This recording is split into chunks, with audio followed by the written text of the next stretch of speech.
Konnichiwa मिनासान, आज मैं आपको मिलवाने वाली हूँ जापान की सैलरी वुमेन से। इनसे जानेंगे कि ये इंडिया में कहाँ से हैं, जापान कब आई, यहाँ पे क्या जॉब करती हैं, कब से हैं, स्कॉलरशिप पे आई या फिर गाको से आई और क्या इनका मंथली एक्सपेंस है। तो चलिए स्टार्ट करते हैं। Konnichiwa minasan, I'm Bhargavi, I'm Bhavides and I'm from Ranchi, Jharkhand, India. And I came here like अभी मेरे को यहाँ पे अक्टूबर में 3 साल हो जाएंगे जापान आए हुए। कंपनी से सिलेक्शन हुआ, कैंपस सिलेक्शन था या फिर स्कॉलरशिप? तो ऐसा है कि मैंने इंजीनियरिंग करी है और मैंने इंजीनियरिंग इंडिया से की है और इंजीनियरिंग के फाइनल ईयर में जापान से कंपनी आई थी और फिर वहाँ पे मेरा प्लेसमेंट हुआ। यहाँ मतलब जापान में सीधा डायरेक्ट प्लेसमेंट हुआ मेरे इंडिया के कॉलेज से। कैंपस सिलेक्शन हुआ। कैंपस। तो जब आप जापान की कंपनी के लिए सेलेक्ट हो गई तो पता था कि जापानीज यहाँ पे ज़रूरी है या इंग्लिश में काम चल जाएगा या फिर आपने सीखना स्टार्ट किया या कंपनी ने हेल्प कर? मतलब ऐसे पहले तो पता नहीं था कि यहाँ पे पूरा ही जापानीज में ही है सब कुछ। तो मेरी कंपनी ग्लोबल है तो मेरा काम मतलब इंग्लिश और जापानीज दोनों मिक्स काइंड ऑफ है और जापानीज कम होने से भी चल जाता है काम। बट स्टिल अभी यहाँ पे जापान में बहुत ज़्यादा इंपॉर्टेंट हो गया है जापानीज सीखना। मेरी कंपनी ने यहाँ आने से पहले ट्रेनिंग दी थी कुछ महीनों की ताकि मैं बेसिक यहाँ लाइफ सर्वाइव करने लायक ऐसे जापानीज बोल पाऊँ। तो उतना सिखाया और उसके बाद अभी तो फिर मेरी मर्जी है मैं कितना सीख रही हूँ। तो हाँ, स्टिल इन प्रोग्रेस, मैं सीख रही हूँ धीरे धीरे। इंटरेस्ट है या फिर मजबूरी है जापानी सीखना? मतलब मेरा तो बहुत ज़्यादा इंटरेस्ट है। मैं एनिमे देखती हूँ तो मेरा काइंड ऑफ ऐसे बचपन से ड्रीम रहा है कि मैं एनिमे विदाउट सबटाइटल्स देखूँ। तो मैंने अभी काइंड ऑफ शुरू कर दिया है। तो आई फील वेरी गुड कि मैं काफ़ी मतलब कुछ एनिमेज है जिसका मैं विदाउट सबटाइटल्स देखती हूँ तो मुझे बहुत अच्छा फील होता है। तो मेरे लिए हॉबी भी है और काइंड ऑफ नेसेसिटी भी है अब तो। बस मैं चाहूँगी कि आप सैलरी के बारे में भी थोड़ा बताओ, लेकिन जितना आपको बताने का मन हो। बट मैं इतना जानना चाहूँगी, आप फॉलोअर्स भी जानना चाहेंगे कि आपकी जो सैलरी है उसमें आपको यहाँ बचता है और आप क्या इंडिया भेज पाते हो और घूमना फिरना सारी चीज़ें आपकी उसमें निकलती हैं या नहीं निकलती हैं? क्योंकि बहुत सारे सवाल आते हैं कि हम क्या वहाँ सरवाइव कर पाएंगे या नहीं। तो मोस्टली मैं बताती हूँ, मेरा ऐसा है कि ऐसे महीने का खर्चा मान लो 1.5 लाख रहता है आसपास, 1.5 लाख के आसपास, थोड़ा ऊपर नीचे मान लो महीने का, डिपेंड करता है। कभी अब बाहर चले गए, एकदम बाहर आउटसाइड ऑफ टोक्यो चले गए तो थोड़ा ज़्यादा खर्चा हो जाता है। पर मोस्टली 1.5 लाख के अंदर या उसके थोड़ा बहुत ऊपर मेरा एक मंथली एक्सपेंस हो जाता है। और रही बात मतलब इंडिया भेजने की, तो मैं हर महीने इंडिया भेजती हूँ पैसे मेरे फैमिली को और मैं यहाँ सेव भी कर रही हूँ, सेविंग भी करती हूँ, इन्वेस्ट भी करती हूँ। तो हाँ, इतना मतलब है। हाँ, अगर कोई आता है तो उसका रहना खाना निकल जाएगा। इफ यू आर मतलब स्मार्टली अगर आप कर रहे हो चीज़ें मैनेज तो आप सब कुछ कर सकते हो। उतना मतलब आप सेव भी कर सकते हो, सेंड भी कर सकते हो और कंफर्टेबली लिव कर सकते हो। क्योंकि बहुत सारे लोगों का ना फॉलोअर्स का सवाल होता है कि मतलब हम अकेले आएंगे, इतना रेंट एक्सपेंस है और सारी चीज़ें इतनी महंगी है यहाँ पे, तो कैसे चलेगा? तो मतलब आपका कहना है कि आप सरवाइव अच्छे से कर सकते हो, मतलब सरवाइव की कंडीशन नहीं होगी, उससे बेटर होगी। हाँ, मतलब क्वालिटी ऑफ लाइफ तो बेटर है, मतलब ऐसा मैं कह सकती हूँ यहाँ पे कंपैरेटिवली। मतलब ऐसा एक्सपीरियंस नहीं है मेरे को इंडिया का, क्योंकि मेरी पहली जॉब यहीं पे हुई है तो मैं उतना बता नहीं सकती इंडिया में कितना चाहिए या ऐसा कितना है। बट यहाँ पे मैं जितना कमा रही हूँ, फ्रेश ग्रेजुएट की जो सैलरी होती है जापान में उतनी ही मेरी एवरेज मान लो उतनी ही होगी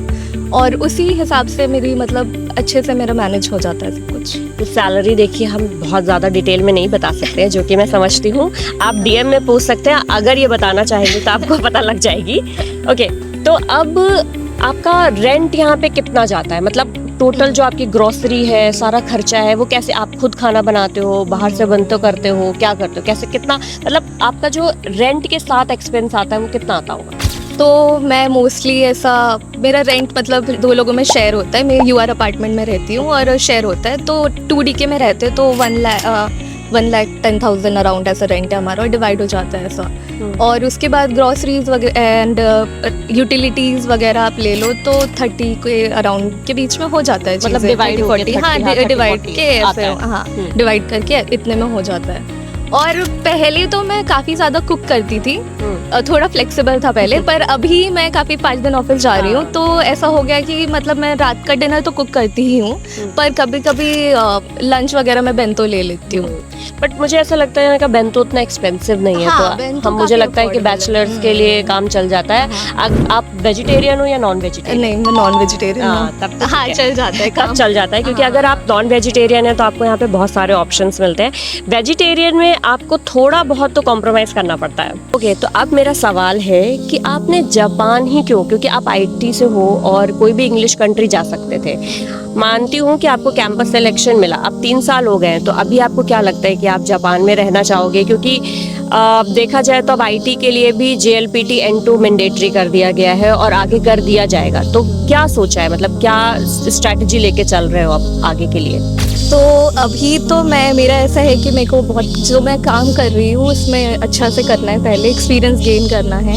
और मैंने मतलब यहाँ पे जापान में ऐसा स्विचिंग कल्चर नहीं है ज़्यादा, तो अगर मतलब आप कहीं कंपनी में हो तो आप पहले वहाँ पे अच्छे से स्पेंड करो, और मान लो आप फ्यूचर में ग्रोथ के लिए जा रहे हो अपने, तो वो अलग चीज़ है। पर यहाँ पे जापान में बहुत ज़्यादा काफ़ी लोग यहाँ पे जापान में एक ही कंपनी में पूरा स्टार्टिंग टू एंड मतलब कंपनी में ही कर देते हैं, तो वो चीज़ है। तो लेकिन इंडिया में काफ़ी ज़्यादा कल्चर है स्विचिंग का, तो लेकिन है फ्यूचर में अगर ग्रोथ के लिए करना पड़े तो करेंगे वो। एंड मेरे को पहले से ही बहुत ज़्यादा पसंद था, प्यारी कंट्री है, सुंदर है, काफ़ी शांत है, पर वो अलग था। पर यहाँ आने के बाद जो मैंने एक्सपीरियंस किया वो बहुत डिफरेंट है। मतलब यहाँ बहुत ही मतलब मैं सेफ फील करती हूँ। मतलब ऐसा मैं एक स्टोरी बताना पसंद करूँगी। तो ऐसा I was in a call with my father, तो 11 बज रहे थे रात के, एंड यूजुअली मैं IIT से हूँ, तो मेरा हॉस्टल का भी लेकिन एंड टाइम था कि मेरे को ऐसे 10 बजे तक, बॉयज़ हॉस्टल का कोई भी एंड टाइम नहीं था, बट गर्ल्स हॉस्टल का एंड टाइम था, और 10 बजे मुझे अंदर कैंपस में चला जाना होता था अपना गर्ल्स हॉस्टल में। तो फिर अचानक मैं कॉल, मतलब मैं ऑफिस के बाद आ रही थी और पार्टी थी, ऑफिस पार्टी, तो उसके बाद 11 बज गए थे, तो मैं कॉल से आ रही थी। फिर मैंने जैसे ही कॉल कट किया और मैंने टाइम देखा, इट वॉज 11 PM।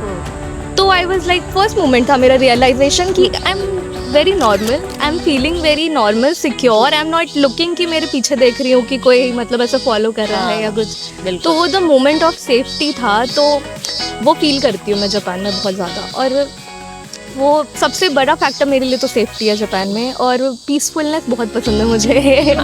शांति रहती है, और मुझे कल्चर भी बेसिकली बहुत पसंद है। यहाँ के लोग अपना काम करते हैं, अपने काम से काम रखते हैं, काफ़ी ज़्यादा रूल्स और रेगुलेशंस फॉलो करते हैं। तो मतलब काफ़ी लोगों को न्यूसेंस लगता है ये कि मतलब क्या इतना हर चीज़ के लिए रूल, पर जापान इतना ज़्यादा डिसिप्लिन, क्लीन और डेवलप्ड इसीलिए है क्योंकि इतना ज़्यादा लोग डिसिप्लिन फॉलो करते हैं। मैं तो बहुत ज़्यादा पसंद करती हूँ जापान को। मैं मे बी फ्यूचर में दूसरी कंट्रीज़ घूमने जाना पसंद करूँगी, बट मे बी अभी तो बहुत अर्ली है ये बोलने के लिए, but may be I will try to build my life there in Japan. इस चीज़ से तो मैं अग्री करूँगी कि आप सेफ हो यहाँ पे। मैं 3 बजे भी निकलती हूँ कि अगर मुझे कुछ खाने का मन है, आइसक्रीम भी खाने का मन होता है, कॉम्बनी खुली है और आप जाके लेके आराम से टहलते घूमते आ जाते हो। और मुझे भी बहुत सेफ्टी के मामले में तो मुझे लगता है कि यार इन जापान नेक्स्ट लेवल है। मतलब मेरा नेक्स्ट क्वेश्चन ये है कि कैसे कन्विंस किया मम्मी पापा को, क्योंकि बातों से मुझे लगा और आपने बताया भी कि आप यहाँ अकेले रहते हो, शेयर हाउस में रहते हो, तो एज अ गर्ल कैसे कन्विंस किया कि पेरेंट्स आपको जाने दें? और क्योंकि सबसे बड़ा कंसर्न ये होता है कि लैंग्वेज, पेरेंट्स अरे भाषा भी नहीं आती, कैसे सर्वाइव करोगे, खाना पीना कैसे होगा, कैसे मैनेज करोगे? तो कैसे कन्विंस किया? क्योंकि बहुत सारी लड़कियां हैं जो ये जानना चाहती कि आपने कैसे कन्विंस किया तो वो अपने पेरेंट्स को कन्विंस करें। टचवुड कि मेरे पेरेंट्स बहुत ज़्यादा अंडरस्टैंडिंग थे। मैं ऐसा हुआ कि कॉल जैसे मेरी प्लेसमेंट हुई रात के 12-1 बजे की बात है, तो हुई तो मैंने वैसे ही सीधा घर पे कॉल किया। तो ऐसा उनका रिएक्शन था, मम्मी से बात करी थी, तो उनका रिएक्शन था कि क्या जापान, मतलब सब बताया मैंने। उसके बाद बोलते प्लेसमेंट हो गई, फिर उन्होंने बोला क्या जापान? फिर उसके बाद पापा का रिएक्शन था कि क्या जापान? फिर पापा लोगों ने वैसे सोचा, फिर पापा ने बोला कि ठीक है सोचते हैं ऐसे करके। फिर लेकिन मेरे पापा को काफ़ी ज़्यादा आइडिया है जापान के बारे में, था पहले से, और उन्होंने बोला कि जापान बहुत सेफ कंट्री है, पता था उनको। मुझे नहीं पता था उस टाइम बट मेरे पापा को पता था, तो उन्होंने बोला कि अगर कोई और कंट्री होती तो मैं थोड़ा ज़्यादा सोचता, पर जापान है तो मैं कम सोचूंगा क्योंकि मेरे को पता है कि थोड़ा है। पर मेरे दोस्तों को बहुत इशू हुआ, काफ़ी लोग थे जो आना चाहते थे और घर से परमिशन नहीं मिल रही थी। वैसे भी हुआ है, काफ़ी मुश्किल हुई कन्विंस करने को, वो डिपेंड करता है। मतलब कोई भी अगर दूसरी कंट्री में जाने को आपका मतलब तो भी कोई भी पेरेंट्स सोचेगा कि कैसे भेज दे हम दूसरी कंट्री, मतलब सिटीज़ ही अगर आप स्विच करते हो इंडिया में तो ही डर जाते हैं कि नई सिटी है तो। बट वही है कि थोड़ा कन्विंस आपको करना पड़ेगा और थोड़ा बताना पड़ेगा उनको कि कंट्री कैसी है, कंट्री का कल्चर कैसा है, तो वो थोड़ा समझेंगे उस चीज़ को। आई मस्ट से कि सारी बातों से मुझे ये चीज़ रियलाइज़ हुई कि आपके पेरेंट्स बहुत अच्छे हैं और आप लकी हो उस चीज़ के लिए कि उन्होंने बहुत जल्दी आपको समझ लिया कि आपका क्या फ्यूचर गोल है या हम मौका देना चाहिए।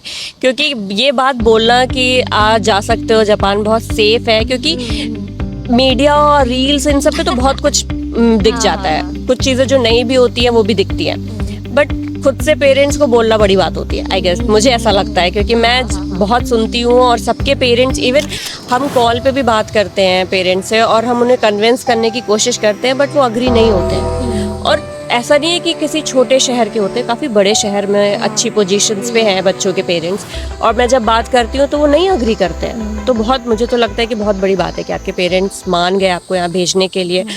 फॉलोअर्स को क्या बताना चाहोगे कि कैसे सिलेक्शन प्रोसेस होता है जापान का, क्या उनको ध्यान रखना चाहिए, वो यहाँ आए तो क्या चीज़ों को ध्यान रखें, क्या करें या नहीं करें? और बहुत सारे लोग हैं जो यहाँ आना चाहते हैं, तो आप कैसे उनको गाइड कर सकते हो? तो पहले तो अभी तो अगर आपको जापान आना है तो सबसे ज़रूरी हो गया है जापानीज़ लैंग्वेज जो नॉन नेगोशिएबल हो चुका है अभी। आपको मतलब स्टार्ट करना ही पड़ेगा अगर आप सच में जापान में आना चाहते हो, लाइफ बिल्ड करना चाहते हो और अच्छे से सर्वाइवल चाहते हो यहाँ पे। क्योंकि अगर आप कोई भी सेक्टर में आप जाओगे आपको जापानीज़ की नीड पड़ने ही वाली है, पड़ ही रही है। अभी हम IT में हैं तब भी हमें मतलब हमारी मीटिंग्स वगैरह सब जापानीज़ में अब होने लगी हैं, तो हमें भी धीरे धीरे मतलब सीखना पड़ रहा है और मतलब करना पड़ेगा। तो फर्स्ट तो मैं जापानीज़ बोलूँगी, और सेकंड है स्किल सेक्टर। आप जो भी स्किल्स है आपके, जो भी सेक्टर में हो, अपने स्किल्स अच्छे करो। वो तो आप किसी भी कंट्री में जाओगे तो वो आपको करना ही पड़ेगा, स्किल्स अच्छे करो अपने।